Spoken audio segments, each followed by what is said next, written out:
Bonsoir à tous, bienvenue dans ce deuxième numéro de podcast Hebdo Digital.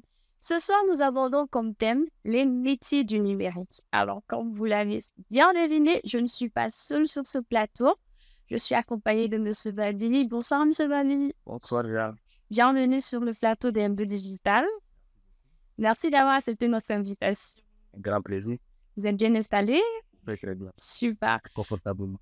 Alors, je vais vous demander de vous présenter un peu le nom, votre parcours et comme ça. D'accord. Alors, vous avez Babi Yakouba, développeur web de formation et aujourd'hui consultant pédagogique dans les métiers du numérique au cours de Simplon Africa et plus en tant que country manager au Simplon. Super. Alors, pour la première question, j'aimerais savoir quels sont les secteurs d'activité qui offrent plus dans les domaines du numérique? Alors, quand on parle de secteur d'activité qui offre plus d'opportunités, il faudrait d'abord passer par ce qu'on appelle la formation. Parce que si on ne passe pas par la formation, on ne peut pas parler d'opportunités. Donc, du coup, je pense qu'il est important de se former au métier du numérique qui apporte plus d'opportunités. Aujourd'hui, on étudie en fonction des réalités de votre pays. Et par exemple, ce qui marche en France ou bien en Europe de façon globale, il ne peut pas forcément marcher ici au Mali. Par exemple, il y a des métiers où en Europe ou en France, la demande est réelle et effective. Or, ici, chez nous, elle ne l'est pas encore. Donc, pour essayer de résumer chez nous, par exemple, les métiers qui sont en train d'apporter des opportunités, c'est les métiers de développeurs web, d'applications web, des métiers de développeurs d'applications mobiles, les créateurs de sites internet et aussi tout ce qui tourne au métier de marketing digital. Et aussi, il y a l'IA aussi qui est en train de faire son apparition chez nous. Donc, les gens sont en train d'utiliser. Et je pense que les années qui viennent, beaucoup d'autres métiers auront le chez nous et vont vraiment émerger. Super. Alors, j'aimerais connaître un peu, pour ces jeunes qui n'ont pas étudié dans le domaine du numérique, par exemple, mais qui veulent se lancer dans le domaine du numérique, vu que c'est un domaine qui est qui commence vraiment à faire son plan. Donc, qu'est-ce que vous les conseillerez? Quelle activité entreprendre? Quelle activité entreprendre pour se lancer? Oui. Comme je l'ai dit la question précédente, tout est une question d'abord de passion. Certes, on veut exercer un métier, mais aussi il est important d'exercer un métier qu'on aime. Et surtout, un métier, quand on le fait par passion, on ne fait plus un métier, on fait sa passion. Donc, du coup, le plus important, c'est déjà de faire le tour des métiers du numérique, de voir le métier qui me convient le mieux, et c'est en fonction de ce métier-là que je vais essayer de me former à ce métier-là. Ou bien demander des renseignements, aller sur Internet, voir, comparer les métiers, comparer les opportunités, les débouchés, pour pouvoir essayer vraiment de choisir son métier et aller dans ce sens-là. Donc, du coup, je dirais à ces jeunes qui souhaiteraient se lancer, d'abord d'aller à la phase d'information, d'informer sur les métiers, comment que ça se passe, quels sont les cursus, les parcours, les débouchés et ainsi que les opportunités qu'offrent ces métiers-là. Il y en a énormément de métiers avec le numérique. Oui, exactement. Oui. Pour revenir à cette question, je peux prendre l'exemple sur moi-même, par exemple, parce que j'ai eu à faire une formation dans le domaine scientifique, mais bon, j'étais plus allée dans le domaine de la santé. Mais vu que ça n'a pas marché, je me suis retrouvée à faire du marketing digital. Alors, c'est un exemple également que je voulais donner. Tout à fait. Et l'avantage du numérique, c'est qu'à n'importe quel moment, on peut essayer de se reconvertir pour venir le compétence professionnelle est possible à n'importe quel moment.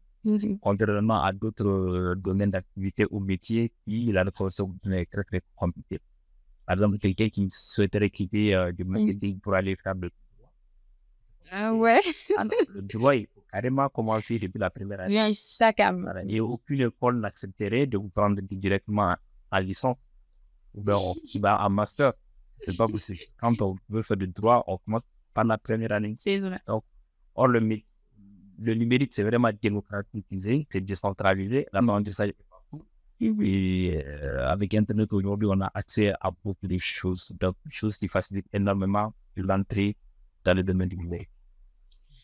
Super. Bien, je voudrais aussi, quand on parle un peu de la formation dont vous avez parlé, est-ce qu'on parle de formation?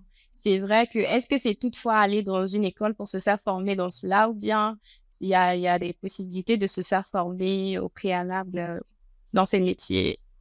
D'accord. Alors, il faut comprendre que aujourd'hui, on évolue dans un système.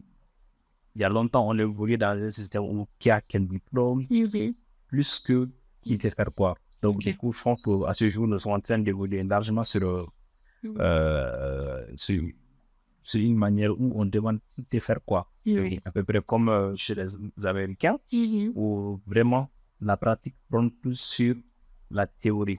Donc, longtemps ici, on m'a dit voilà, la théorie était au-dessus de la pratique, mais avec les années à venir et avec surtout les métiers du numérique, la pratique est plus évidente. Et aussi, ça permet aux gens de pouvoir vraiment montrer ce qu'ils savent faire.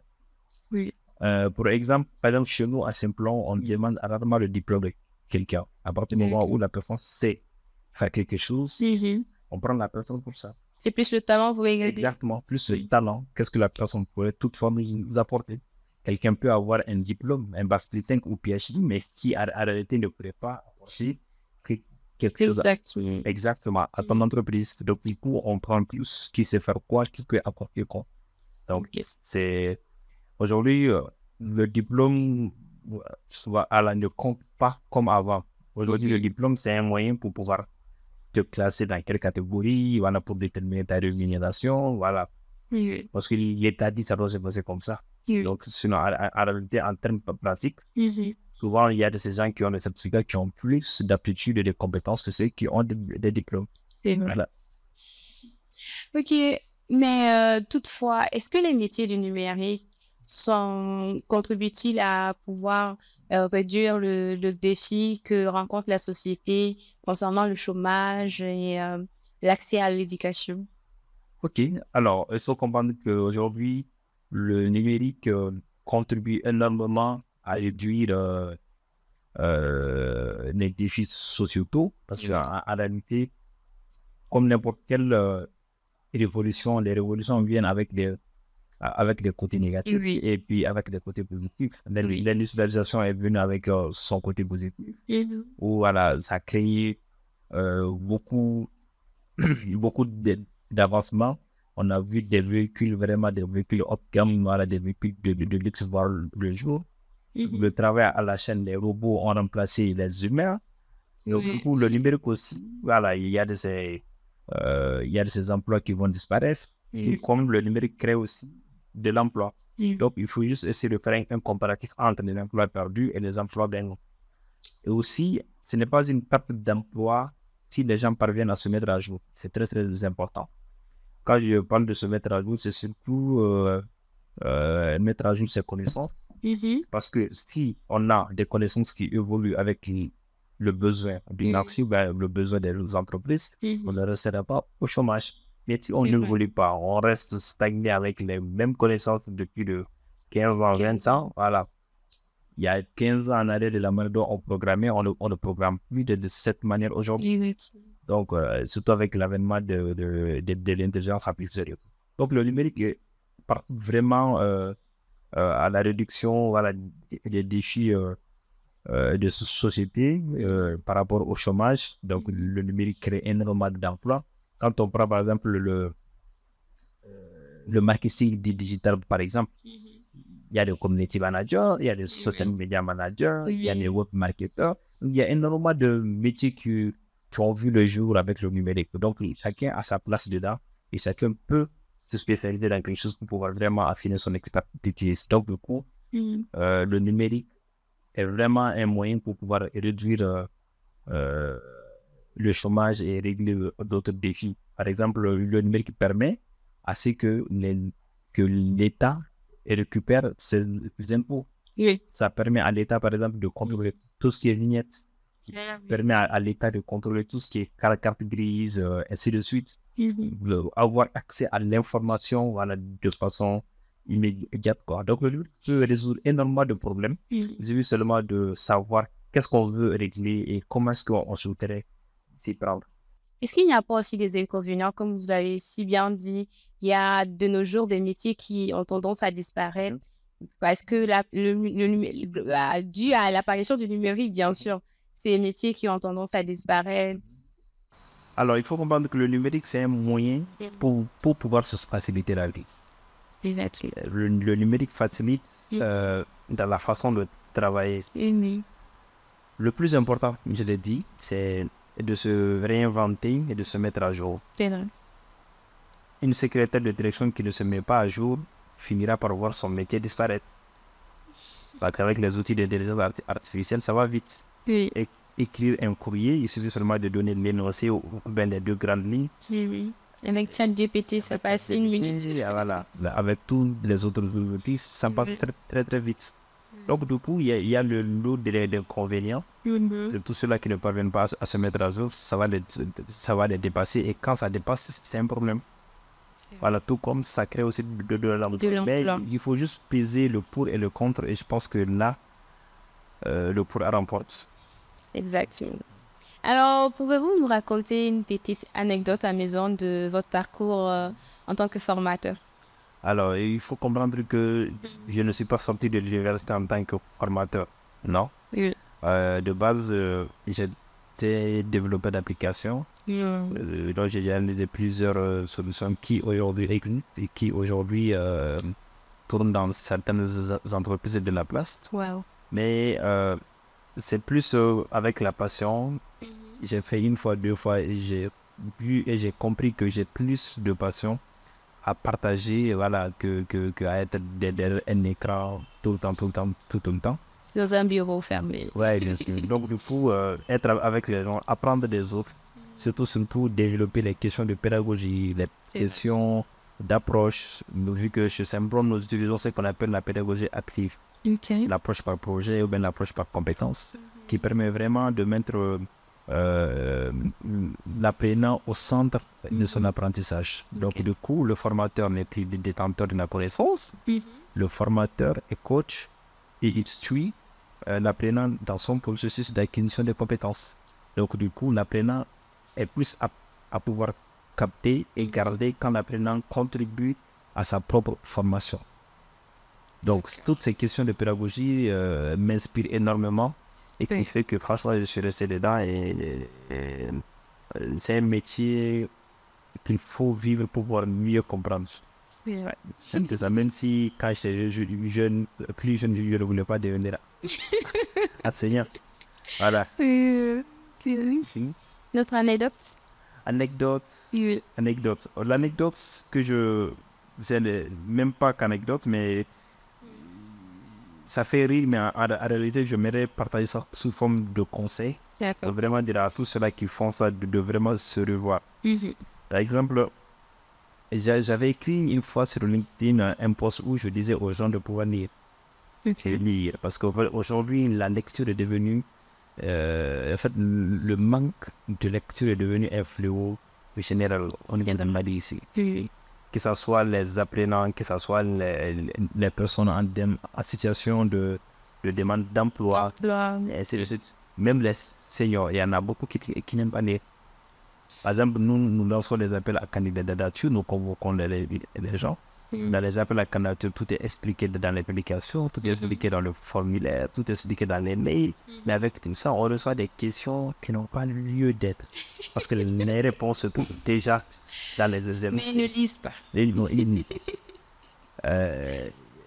Il y en a même, quand on les recontacte pour pouvoir les convoquer à un entretien, ils disent c'est qui. Par exemple, une fois j'ai posé la question, mais vous avez postulé à quoi? Non, moi j'ai postulé à beaucoup de choses. Il dit oui, vous avez postulé à beaucoup de choses. Mais c'était à quoi vous avez postulé? Vous n'avez pas lu le nom. Et c'est le même nom qui apparaît dans le mail ou bien dans le SMS. C'est vrai. Donc du coup, je dirais juste aux gens de lire. C'est très très important parce que si on ne lit pas, on passe à côté de plusieurs opportunités. le manque de lecture peut vous faire manquer des détails très très importants dans les offres d'emploi, dans les offres de formation, et ainsi de suite. Donc, il faut être informatif et lire correctement et comprendre. C'est très important. Merci pour ce bon conseil. Je voudrais vous demander si toutefois vous avez un mot de fin à l'endroit de tous ces jeunes soucieux de leur avenir. Alors, je dirais aux jeunes, surtout par exemple aux plus jeunes d'abord, qui font le lycée par exemple aujourd'hui, de vraiment choisir, en fait de ne plus choisir ses études en fonction de ce qu'on aime. Il faut choisir ses études en fonction de ce qui est demandé sur le marché de l'emploi, ou bien en fonction de ce qui serait demandé sur le marché de l'emploi dans quelques années. Je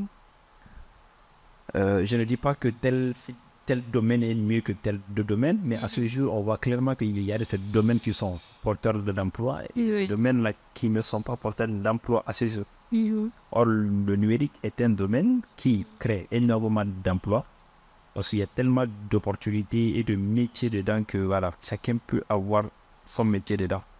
On peut être community manager, on peut être social media manager, on peut être architecte, on peut être administrateur de base de données, on peut être on peut être programmeur, on peut être développeur, on peut développer avec l'IoT.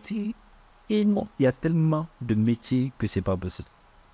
Il y a même ceux qui font du copywriting. Oui, copyright. Leur rôle, c'est quoi? C'est d'écrire. Écrire. Donc chacun peut avoir son métier dedans et c'est vraiment un domaine qui offre énormément d'opportunités. Donc je dirais aux jeunes de pouvoir choisir le bon domaine, de vraiment s'investir dans les formations professionnelles, dans les formations pratiques, telles que le numérique qui pourrait toutefois donner un emploi, faciliter l'accès à l'emploi. Parce qu'il y a de ces filières, un domaine qui ne facilite pas du tout l'accès aux emplois.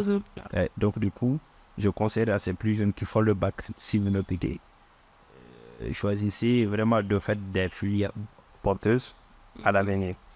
Et ceux-là qui sont en train de chercher un emploi, qu'ils soient dans le domaine de l'informatique ou bien du numérique ou pas, de maîtriser les outils informatiques ou bien de maîtriser les outils numériques. Alors, savoir envoyer un mail, c'est important. Savoir créer... C'est la base. Parce que le digital, le numérique n'est pas forcément avoir un compte sur les réseaux sociaux comme beaucoup le pensent. Être dans le digital, c'est carrément utiliser au quotidien le digital, qui ne veut pas forcément dire aller sur les réseaux sociaux. Donc, utiliser le digital pour pouvoir améliorer sa connaissance, pour pouvoir tester des choses, pour envoyer des mails, pour répondre à des appels d'offres, à des appels, ainsi de suite. Donc, du coup, c'est ça, vraiment utiliser les outils du digital pour pouvoir s'aider de façon professionnelle, ou s'aider professionnellement. C'est très, très important. À ceux-là aussi qui souhaiteraient faire leur reconversion professionnelle, donc je vous dirais, choisissez votre métier, ayez un projet de formation et une vision pour pouvoir changer de métier. Et une chose, c'est qu'on regrette très très rarement d'avoir choisi le numérique. Donc du coup, à tous ces gens-là, n'hésitez pas à vous former. Se former, c'est très très important. Et il y a tellement de structures pour se former que c'est pas possible.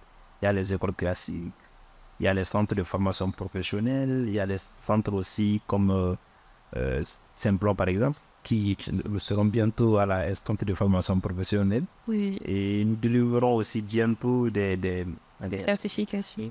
Des diplômes. Et diplômes, Une formation diplômante. Donc du coup, vous n'êtes pas obligé de venir à Simplon. Mais retenez juste que... un appel. Oui, mais retenez juste que Simplon a des parcours de formation, des référentiels qui ont été édités par des professionnels, pas des pédagogues, pas des pédagogues professionnels qui ont de l'expérience, et tous ces référentiels-là ont été déposés auprès de l'État français, qui ont été validés. Et d'ailleurs, l'État français subventionne même des référentiels-là pour les Français.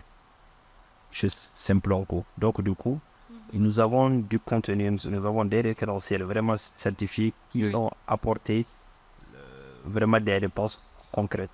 Donc, du coup, nous vous invitons et nous sommes ouverts. Et vous pouvez nous joindre sur nos réseaux sociaux ou bien carrément vous déplacer à notre siège à CI2000.